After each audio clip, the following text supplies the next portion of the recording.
Dalam dunia keuangan saat ini, kita sering mendengar istilah pinjaman online atau pinjol. Pinjol menawarkan kemudahan akses dana, tetapi di balik kemudahan itu, ada risiko yang harus kita waspadai. Salah satu masalah yang muncul adalah nasabah yang galbay atau gagal bayar. Dalam berita terbaru, kita mendapatkan informasi penting mengenai bagaimana perusahaan pinjol dapat melacak nasabah yang tidak membayar. Perusahaan pinjol memiliki berbagai cara untuk melacak nasabah yang galbay. Salah satunya adalah dengan memanfaatkan data yang telah diberikan oleh nasabah saat mendaftar.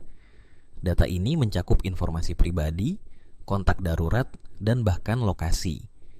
Dengan teknologi yang ada saat ini, perusahaan dapat menggunakan data tersebut untuk mencari tahu keberadaan nasabah yang tidak memenuhi kewajibannya.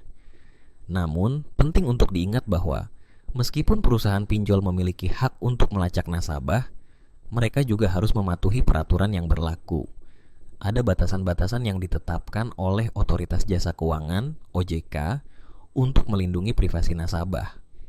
Ini adalah langkah penting untuk memastikan bahwa nasabah tidak menjadi korban praktik yang tidak etis. Bagi nasabah yang mengalami kesulitan dalam membayar pinjaman, ada beberapa langkah yang bisa diambil. Pertama, komunikasikan masalah yang dihadapi kepada pihak pinjol. Banyak perusahaan pinjol yang bersedia memberikan solusi, seperti perpanjangan waktu pembayaran atau restrukturisasi pinjaman. Ini bisa menjadi jalan keluar yang lebih baik daripada menghindar dan berpotensi menghadapi masalah yang lebih besar di kemudian hari. Selain itu, penting untuk selalu membaca syarat dan ketentuan sebelum mengambil pinjaman. Banyak nasabah yang terjebak dalam utang karena tidak memahami bunga dan biaya yang dikenakan.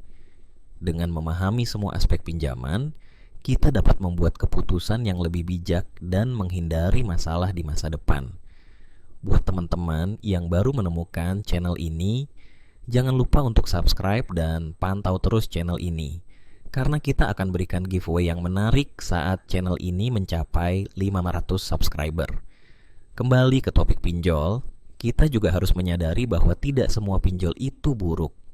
Ada banyak perusahaan yang beroperasi secara legal dan transparan. Oleh karena itu, penting untuk melakukan riset sebelum memutuskan untuk meminjam.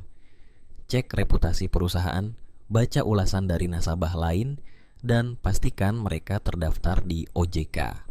Dengan informasi yang tepat dan sikap yang bijak, kita dapat memanfaatkan layanan pinjol dengan aman dan bertanggung jawab. Mari kita tingkatkan kesadaran akan risiko dan manfaat dari pinjaman online, agar kita bisa membuat keputusan finansial yang lebih baik di masa depan.